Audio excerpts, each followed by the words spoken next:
And then in terms of the underwriting, I think we touched on this a little bit. The larger the risk, the more scrutiny it's going to get.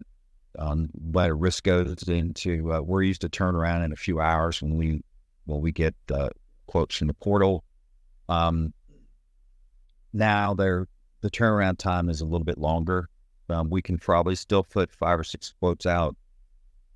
In municipality, we can probably get 3 or 4 quotes out in 24, 48 hours, depending on the size and the experience. And if they have losses in their background, that's gonna add some time, because there's an exhaustive process to go through to explain what happened and to explain what actions have been taken to prevent a similar occurrence from cropping back up.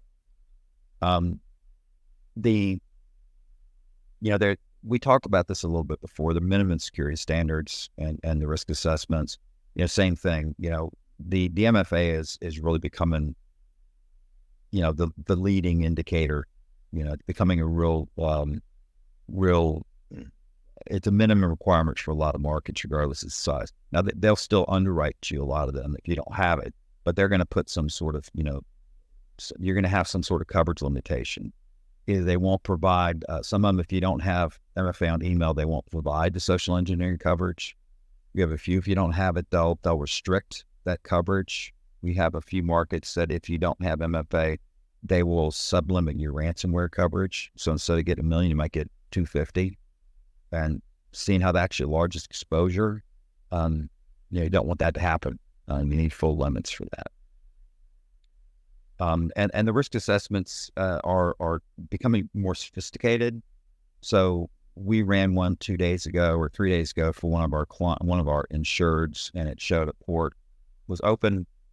And we get we get alerts, once a week. I get a summary of alerts for different insureds from our underwriters. And so we follow up on those alerts. So if somebody opens up a port, we'll get an email. So we got an email, we followed up with the insured, and they were able to close that port. We ran the scan, and it was clean. So life was good again.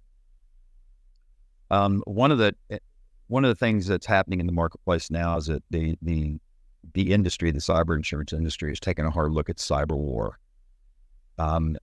Traditionally, war has been excluded from any type of insurance that you can consider buying.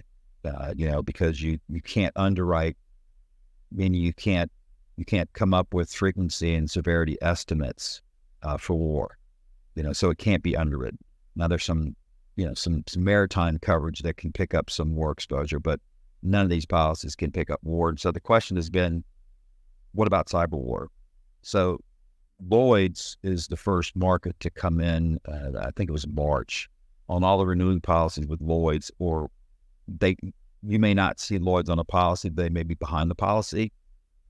They're putting in a cyber war exclusion. And basically what they want to exclude is if they feel the Chinese government funded, Chinese hackers to hack the government grid or something, that's a catastrophic event. And, probably in that event, whether or not there's even enough insurance out there to cover a claim like that, a catastrophic claim like that, is a question mark. So the cyber war exclusion on the Lloyd's policies and a couple other where Lloyd's is in place, that would apply to Beasley, CFC, and a few other markets that are London-based. Wrongful collection and biometrics are becoming a big deal. Wrongful collection just being it mostly has to do with pixels. It mostly has to do with, we see a lot of healthcare accounts, where you go on the site and they collect information, and you may not know it.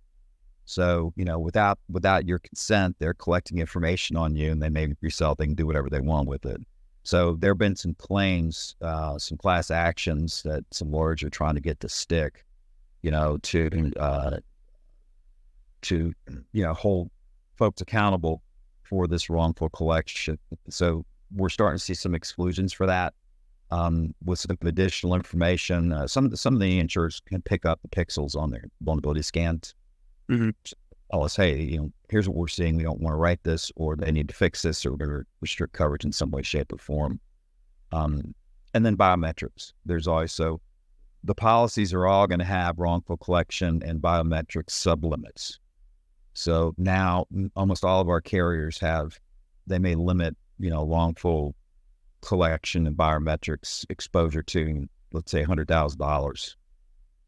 And the $100,000 isn't intended to be as much a coverage grant as it is an exclusion, because if they didn't have that, it's hard for an insurer to put an absolute exclusion on a policy for this. So what they do is they have a small coverage grant of 100,000, so they just know, hey, if it happens, there's some $100,000, go away. And so it can be, we call it like it's almost like an exclusion.